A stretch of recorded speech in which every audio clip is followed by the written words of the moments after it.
कड़ाके की सर्दी में कोहरे की सफेद चादर हरे भरे खेतों को अपनी सफेदी से ढके हुए है। एक बार यूं लगा कि जिंदगी थम सी गई है, मगर साहब जिंदगी ने आज भी रफ्तार पकड़ी हुई है। यूं तो हम निकल पड़े हैं एक खूबसूरत सफर का आनंद लेने के लिए, मगर शुरू से दिखाते हैं। जहां दूर से आते हुई एक ट्रैक्टर की आवाज कोहरे में पसरे हुए सन्नाटे को चीरती हुई हमारे कैमरे में कैद हो गई। जब ये आवाज सुनाई दी, ट्रैक्टर नजर नहीं आ रहा था, पर वो अव्यक्त से व्यक्त होकर फिर अव्यक्त हो गया। तभी एक पुराना गीत याद आ गया। जीवन की हर शय का इतना ही फसाना है, एक धुंध से आना है, एक धुंध में जाना है। स्कूल बसेस की आवाज रास्ता मांग रही थी समय पर पहुंचने के लिए। सभी उतावले थे, मानो जिंदगी में आगे बढ़ने की दौड़ में सभी होड़ लगा रहे थे। मगर तभी मेरी नजर एक शांत चित्त सन्यासी पर पड़ी, जो कड़ाके की सर्दी में हैंड पंप से पानी चलाकर अपने नहाने की व्यवस्था कर रहा था।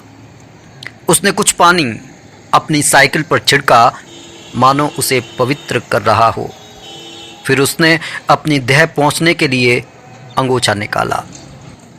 दूसरी तरफ उसी कोहरे में, धुंध में, जब मैंने दोबारा जाकर देखा, तब पाया कि कबूतरों ने अपनी शरण स्थली बनी अभी हाल ही के नए मकान पर डेरा जमा रखा था।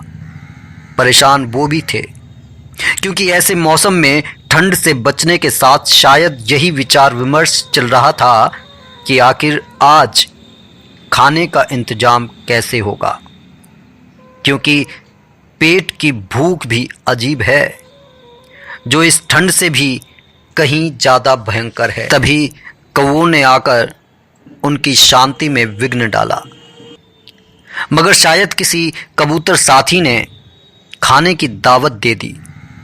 सभी खुशी से पंख फड़फड़ाने लगे, गोल गोल चक्कर काटकर अपनी खुशी का आनंद लेने लगे। पुनः अपनी मंडली को ज्वाइन कर लिया।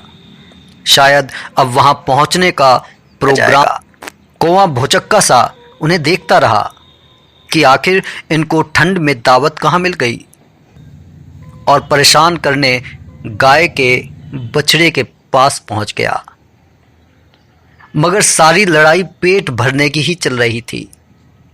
जिंदा रहने का सिद्धांत है सर्वाइवल ऑफ द फिटेस्ट।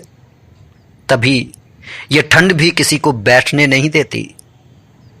ये गाय का काला बछड़ा उम्मीद से इधर उधर देख रहा है। कुछ नहीं मिला तो चल पड़ा पेट भरने के लिए कहीं और। दिल दे, दिमाग दे, पर पेट ना दे। पेट दे तो 2 वक्त की रोटी का इंतजाम करके जरूर भेज मेरे भगवान। शायद कुछ मिल गया, तभी तो कदम ठहर गए। मगर कौवा चला आया परेशान करने, या शायद वो भी अपने भोजन की तलाश में है, क्योंकि जीव जीवस्य भोजनम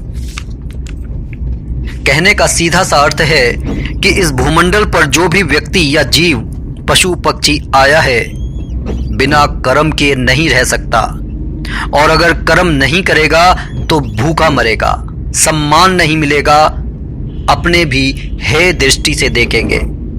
इसलिए कर्म के बंधन से कोई नहीं बच सकता। ये जिंदगी यूं ही चलती रहेगी, चाहे आंधी आए, तूफान आए, या फिर पतझड़ के पेड़ नंगा ही क्यों ना हो जाएं। मगर कल की सुनहरी उम्मीद में सभी को शांति के साथ इस बच्चे की तरह स्कूल जाना होगा, क्योंकि जिंदगी चलते रहने का नाम है। इसलिए हम भी चल रहे हैं एक अनंत यात्रा पर, और ये यात्रा कहाँ जाकर रुकेगी इसे सिर्फ ऊंचे महात्मा जानते हैं। और वो यही बताते हैं कि जब ये भटकती हुई आत्मा अपने प्रियतम परमात्मा से मिल जाएगी, उस दिन उसकी ये यात्रा भी समाप्त हो जाएगी। जय जय श्री सीताराम।